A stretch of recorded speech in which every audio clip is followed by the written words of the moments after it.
Champions trophy में India की जीत के बाद निकले विजय जुलूस पर इंदौर के महू में बवाल हो गया था। कई गाड़ियां खाक हो गईं, दुकानें जला दी गईं, पत्थरबाजी हुई। अब इस मामले में उपद्रवियों पर एनएसए भी लगाया जाएगा। अधिक जानकारी दे रहे हैं इंदौर के डीएम। महू में अभी वर्तमान में शांति स्थापित है और अभी तक 48 लोगों के खिलाफ एफआईआर दर्ज कर ली गई है और 15 लोग गिरफ्तार भी कर लिए गए हैं। बाकी शेष के लिए पुलिस की सर्चिंग टीम काम कर रही है। बहुत जल्दी उनको भी गिरफ्तार किया जाएगा। जो जिनके पहले से अपराध हैं और हमारे पास जो वीडियो फुटेज आए हैं उनमें जो लोग ऐसे दिख रहे हैं कि जिनके द्वारा ये सब चीज़ें चालू करी गई, ऐसे 2 लोगों के खिलाफ रासुका की कार्रवाई भी, एनएसए की कार्रवाई भी की गई है। अभी जांच और जारी है, हो सकता है कुछ नाम इसमें और भी जोड़े जाए। सर, बुलडोजर ले जाने की बात सामने आ रही थी कि जो आरोपी हैं उनके अवैध निर्माणों को ढहाया जाएगा। देखिए, इस संबंध में सुप्रीम कोर्ट की एक स्पष्ट गाइडलाइंस जो हैं वो जारी हुई थी और उन्हीं गाइडलाइंस के तहत काम किया जाना है। इसलिए वर्तमान में अभी इस पर विचार नहीं किया जा रहा है। अभी पूरी तरीके से शांति स्थापित रहे और जितने भी अपराधी हैं सबको गिरफ्तार कर लिया जाए, एफआईआर में सबका नाम आ जाए और जो गंभीर अपराधी हैं उनके खिलाफ रासुका की कार्रवाई हो, जो आगे आगामी 1-2 दिनों में और भी हम लोग करने वाले हैं। अभी हम लोग उस पर फोकस कर रहे हैं। सर, शुक्रवार को होली का पर्व आ रहा है, इसको लेकर क्या तैयारियां की गई है पूरे जिले में? देखिए, पूरे ज़िले में हम लोग स्थितियों पे नज़र बनाए हुए हैं। खासतौर पर महू में दोनों पक्षों के साथ लोकल प्रशासन, पुलिस लगातार बातचीत कर रही है और सभी लोग सहमत हैं कि त्यौहार जो हैं वो हर्षोल्लास के साथ में मनाए जाएं। किसी भी तरीके का इस प्रकार का वातावरण निर्मित ना हो, लेकिन फिर भी आगामी त्यौहार को देखते हुए पुलिस फोर्स की मौजूदगी और हमारी नज़र सारी चीज़ों पर रहेगी। डीजीपी निमिष अग्रवाल ने कहा कि दोषियों को किसी कीमत पर छोड़ा नहीं जाएगा। इसमें जो पूरा घटनाक्रम हुआ था उसमें अलग अलग विक्टिम्स के आधार पे लगभग इसमें 8 एफआईआर अभी तक हो चुकी हैं और 13 लोग इसमें अरेस्ट हो चुके हैं। 50 से ऊपर इसमें नामजद आरोपी हैं और उसके अलावा इतने ही लगभग इसमें अन्य आरोपी आइडेंटिफाई भी किए गए हैं। तो 100 से ऊपर लगभग इसमें आरोपी अभी तक हो चुके हैं। ये 8 जो एफआईआर हुई है, इसमें क्या मुस्लिम समाज ने भी एफआईआर लिखाई है? हाँ, इसमें दोनों पक्षों की तरफ से एफआईआर है। जो इसमें विक्टिम्स हैं उसके हिसाब से एफआईआर है। अभी किस तरह की स्थिति है सर? अभी शांतिपूर्ण स्थिति है। पूरा कल से लेकर अभी तक पूरा घटनाक्रम के बाद से लगातार शांति बनी हुई है और हम लोग इसमें शांति बनाए रखने के लिए प्रतिबद्ध हैं। किसी भी व्यक्ति को यहाँ की शांति बिगाड़ने का मौका नहीं दिया जाएगा। कड़ी कार्रवाई की जाएगी। इस संबंध में सभी लोग उसको ध्यान दें और सोशल मीडिया को भी मॉनिटर कर रहे हैं। वहाँ भी अगर कोई अफवाह फैलाने का प्रयास कर रहा है तो हम उस पर भी कार्रवाई कर रहे हैं। मेरा लोगों से आग्रह है कि किसी भी तरह के बहकावे में ना आए। कहीं भी जो है इस तरह का उनको कोई बहकाता है कि कुछ पथराव हो रहा है, आगजनी हो रही है, तो उस चक्कर में ना आए। रात को भी सर एक घटना हुई थी, कहाँ की और क्या घटना थी आगजनी की? उसमें एक सूचना आई थी कि चौपाटी पे किसी ठेले में आग लगी है, तो उसको वेरीफाई किया जा रहा है। वहाँ पे छोटा सा बाजार टाइप का है और कभी कभी शॉर्ट सर्किट से भी इस तरह के घटनाक्रम हो जाते हैं, तो उसको पूरी तरह वेरीफाई किया जाएगा। जो दोनों पक्षों पर एफआईआर की गई, दोनों पक्षों की तरफ से, उसमें किन धाराएं में की गई है? उसमें सभी धाराएं हैं, दंगे की हैं, बलवे की हैं और मारपीट, पथराव, हर चीज की उसमें धाराएं लगी हुई हैं। सर, एनएसए की की गई कार्रवाई की जा रही है और कार्रवाई खत्म होने के उपरांत आपको अवगत कराएंगे। वो आपको पूरी कार्रवाई हमारी हो जाएगी, उसके बाद अवगत कराएंगे। सर, मुस्लिम समाज का ये कहना है कि हम रिपोर्ट करवाने जा रहे हैं, लेकिन नामजद रिपोर्ट दर्ज नहीं की जा रही है हमारी।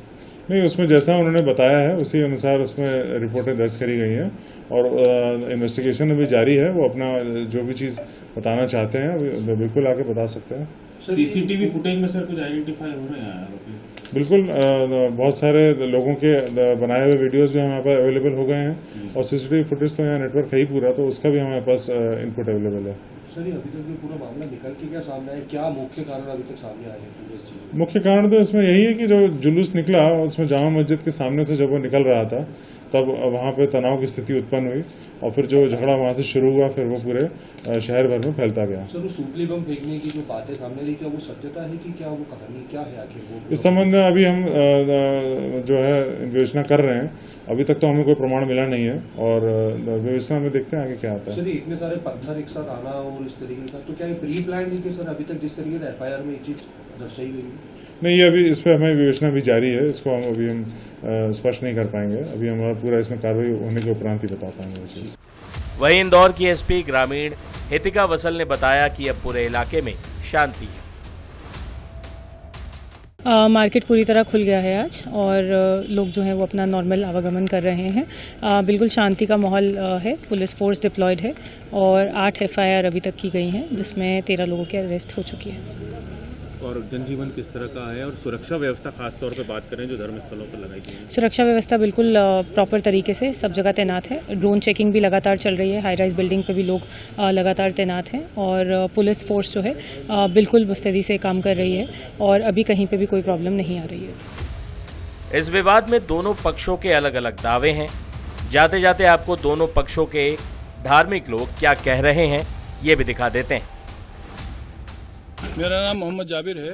मैं महू शहर की जामा मस्जिद में इमाम हूँ। मैंने आप मीडिया साथियों को इसलिए बुलाया है कि मुझे ये खबर मिली है सोशल मीडिया से के थ्रू, चूँकि ये बाकायदा पूरे देश में ये माहौल बनाने की कोशिश की जा रही है या खबर फैलाने की कोशिश की जा रही है कि मुसलमान को इंडिया की जीत से नाराज़गी थी और इस तरह से ये मामला बिगड़ा है और मुसलमानों की वजह से ये सब कुछ हुआ है। ये एक गलत बात फैलाई जा रही है और इस चीज़ से हमें बहुत दुख हुआ है।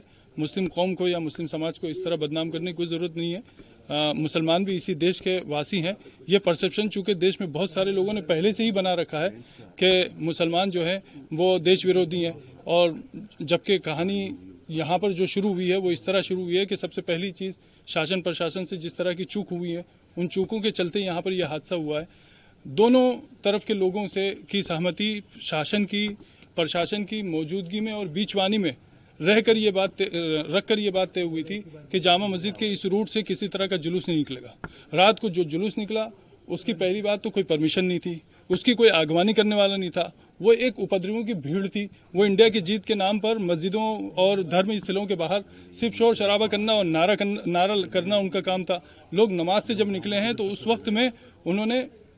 उस वक्त में ये भी हुआ है कि सुतली बम मस्जिद पर फेंका गया। अब इसका इंडिया की जीत से क्या लेना देना था? क्या मस्जिद पर बम फेंकने से इंडिया की जीत का जश्न मनेगा? ये बहुत बुरी बात हुई है और इस चीज़ का हमें बहुत दुख है कि एक तरफ गलती करने वाले गलती कर रहे हैं, दूसरी तरफ कुछ लोग ऐसे हैं जिनके हाथ में किसी भी तरह का सोशल मीडिया का कोई सा भी प्लेटफॉर्म या आईडी है तो वो उसके थ्रू ये फैलाने की कोशिश कर रहे हैं कि मुसलमान जो है वो देश का विरोधी है और इंडिया की जीत से उसको तकलीफ है वगैरह वगैरह वगैरह। हम इस चीज़ से बहुत दुखी हैं और बहुत साफ साफ कहना चाहते हैं कि हमारी मस्जिद न पाकिस्तान में है न हमारे महल्ले बांग्लादेश में है।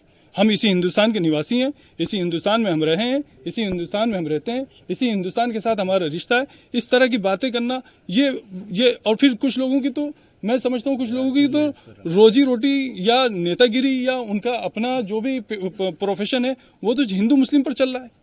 तो उन लोगों के पास पद है या ओहदा है या पावर है, वो इस तरह की बात करते हैं, उनको शोभा नहीं देता। मतलब ठीक है आप किसी की चापलूसी कर सकते हैं लेकिन आप किसी की बात से उस वक्त तक सहमत नहीं हो सकते जब तक उसमें सच्चाई न हो। मैं आचार्य पंडित कपिल शर्मा, बताएं किस विषय में पत्रकार वार्ता बुलाई? सकल हिंदू समाज की ओर से पत्रकार वार्ता है। अभी सोशल मीडिया के माध्यम से देखने में आ रहा है कि हमारे शहर काजी जी आरोप प्रत्यारोप कर रहे हैं, अलग अलग प्रकार के आरोप लगा रहे हैं और वो सारे आरोप निराधार हैं। उन आरोपों में कोई सत्यता नहीं है। जैसे उन्होंने एक विषय रखा शहर काजी जी ने कि क्या परमिशन ली गई थी जुलूस निकालने की, तो ये कोई धार्मिक यात्रा नहीं थी। भारत की विजय का उत्सव भारत में मनाया जा रहा था। युवा साथी उस उत्सव को मना रहे थे, जुलूस निकल रहा था। जब वो उस क्षेत्र में पहुंचते हैं तो अचानक से मस्जिद में से भीड़ आती है, नारेबाजी करती है और उन लोगों के साथ मारपीट करना चालू कर देती है, गाड़ियां तोड़ती है, आग लगा देती है। उसके बाद जामा मस्जिद क्षेत्र में विवाद चल रहा है और विवाद अचानक पत्ती बाजार में चालू हो जाता है, किरवानी मोहल्ले में चालू हो जाता है, टाल मोहल्ले में चालू हो जाता है। तो ये तो सुयोजित था और सुयोजित तरीके से इसको किया गया। फिर शहर काजी जी बोल रहे हैं कि आपने रस्सी बम जला के और वहाँ पर उस भीड़ ने वहाँ मस्जिद में फेंका। अरे अगर रस्सी बम जला के फेंका तो आपके पास उसका कोई साक्ष्य है, प्रमाण है? आप वीडियो डालिए ना। सब जगह सीसीटीवी कैमरे लगे हुए हैं।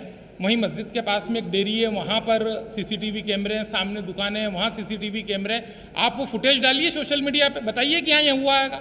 अगर सोशल मीडिया पे आप फुटेज डालते हैं तो सत्य है बात। फिर आप ये बोल रहे हैं कि इनने परमिशन किससे ली। तो परमिशन किस बात की लेनी थी और परमिशन क्यों लेनी थी? जुलूस निकाल रहे थे, शांतिपूर्वक तरीके से निकाल रहे थे, और उसके बाद इतनी अराजकता, शहर में 3 घंटे तक गाड़ियां तोड़ी गई, गाड़ियां जलाई गई, लोगों के घरों पे पथराव किया गया। हिंदू समाज ने तो ऐसा कहीं भी कुछ नहीं किया। हम लोगों को तो ऐसा लगता है कि बड़ा अजीब सा एक माहौल बन गया है, अजीब सा माहौल बन गया। जैसे कल मौलाना जी बोल रहे थे कि मेरी कौम को बदनाम मत कीजिए। अरे आपकी कौम को बदनाम कर रहे हैं आप, हमारे सकल हिंदू समाज को बदनाम कर रहे हैं। हम सहिष्णु लोग हैं, हम शांति के साथ जीते हैं। इस तेली गली के अंदर मेरा घर है, यहाँ अगर 70 मकान हिंदुओं के हैं तो यहाँ 20 मकान 25 मकान मुसलमानों के भी हैं। वो यहाँ सुरक्षित महसूस करते हैं। लेकिन जो हमारे लोग थे जो मुस्लिम एरियो में रह रहेंगे, उन लोगों के घर के वॉइस मैसेज है मेरे पास, उनके फोन कॉल की रिकॉर्डिंग है मेरे पास। वहाँ बच्चे औरतें पीछे से रो रही हैं, 3-3 मंजिल तक पत्थर गए हैं, पेट्रोल बम फेंके गए। ये इतनी रात में पेट्रोल कहाँ से आ गया? पेट्रोल कैसे बन गए? पेट्रोल बम बन कैसे गए? तो हम लोग अराजक नहीं हैं, हम शांति प्रिय लोग हैं, हम सबको साथ लेके चलने वाले लोग हैं। हमारा ध्येय वाक्य वसुदेव कुटुंबकम। और मौलाना जी बोल रहे हैं कि उनकी कौम को हम बदनाम कर रहे हैं, उनकी कौम पे हम आरोप कर रहे हैं। अरे हम कहाँ आरोप लगा रहे हैं? आपके मस्जिद से लोग निकलते हैं, मारापीटी करते हैं, वीडियो सोशल मीडिया पे वीडियो चल रहा है।